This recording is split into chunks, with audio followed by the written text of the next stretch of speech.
জয় শ্রীকৃষ্ণ। প্রিয় বন্ধুগণ, আমরা এমন একটা সমাজে বাস করি যেখানে মেয়েরা খুবই অবহেলিত থাকে। কোনো গৃহে যদি কন্যা সন্তান ভূমিষ্ঠ হয়, তখন পরিবারের সকলের মনে দুশ্চিন্তার ছায়া নেমে আসে। অখুশি হন বেশিরভাগ সদস্যরা। কিন্তু বন্ধুরা, আপনারা শুনে আশ্চর্য হবেন, ঈশ্বর কন্যা সন্তান কোন গৃহে জন্মের জন্য নির্বাচন করেন এবং কোন কর্মফলের জন্য মানুষ কন্যা সন্তানের মা বাবা হয়ে থাকেন। আজ আমি এই বিষয়ে জানাবো, যা স্বয়ং শ্রীকৃষ্ণ ব্যাখ্যা করেছেন পাণ্ডুপুত্র অর্জুনকে। নমস্কার বন্ধুরা, আমার এই চ্যানেলে সবাইকে সাদর সম্ভাষণ জানাই। যদি ভিডিওটি ভালো লাগে তবে বিনীত অনুরোধ, সবাইকে আমার এই চ্যানেলটিকে সাবস্ক্রাইব করে আমার পাশে থাকুন। প্রিয় বন্ধুগণ, কন্যা সন্তান ঈশ্বর সবার গৃহে দেন না। তিনি তাদের ঘরেই কন্যাদের জন্ম দেওয়ার জন্য নির্বাচন করেন যারা সেই কন্যার ভার বহন করতে পারেন। নারী এমনই সৃষ্টি যার ভার সকলে বহন করতে পারেন না। কন্যা হলো প্রকৃতি, কন্যা হলো মা লক্ষ্মীর রূপ। এই কন্যার মাধ্যমেই গৃহে সুখ সমৃদ্ধি নিয়ে মা লক্ষ্মীর আগমন ঘটে। যে গৃহ পবিত্র, যে গৃহে মা লক্ষ্মীর আশীর্বাদ থাকে, সেই গৃহে ঈশ্বর কন্যা সন্তানের জন্মের জন্য পছন্দ করেন। যে মা বাবারা কন্যা সন্তানকে মা লক্ষ্মীর রূপ বলে মনে করেন, তাদের উপর মা লক্ষ্মীর কৃপা দৃষ্টি থাকে।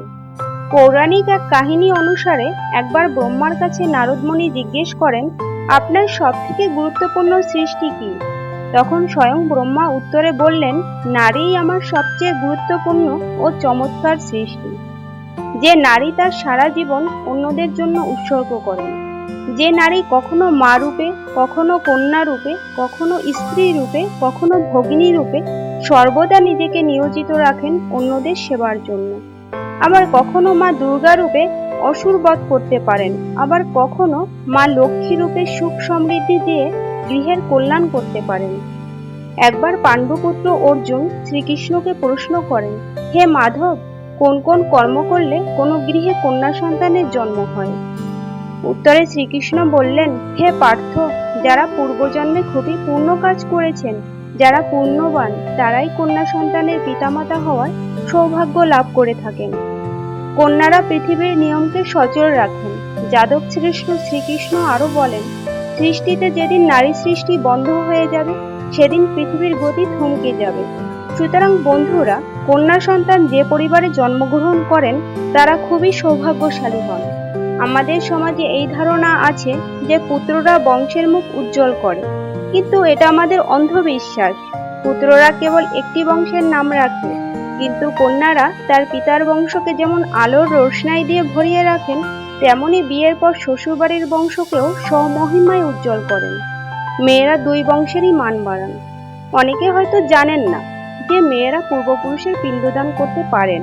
যে গৃহে কোনো পুত্র সন্তান থাকে না, সেই গৃহে মেয়েরা পরলোকগত পূর্বপুরুষের পিণ্ডদান করতে পারেন।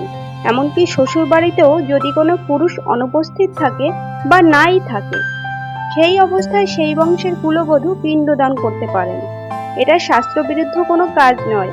রামায়ণে মা সীতা তার শ্বশুর রাজা দশরথের পিণ্ডদান করেছিলেন এবং রাজা দশরথ এই জগৎ থেকে মুক্তি লাভ করেছিলেন।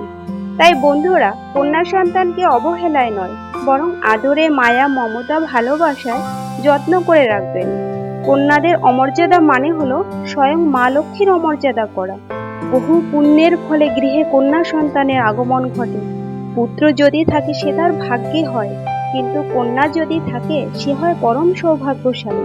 তাই কন্যা সন্তান গৃহে জন্মগ্রহণ করলে সবাই পরম আনন্দ চিত্তে তাকে পরম যত্নে রাখুন। মা লক্ষ্মী আপনাদের ঘরে সুখ, শান্তি ও সমৃদ্ধি দিয়ে পূর্ণ করে রাখবেন। প্রিয় শ্রোতা বন্ধুগণ, মা লক্ষ্মী আপনাদের গৃহে বিরাজ করুন, এই প্রার্থনা করুন।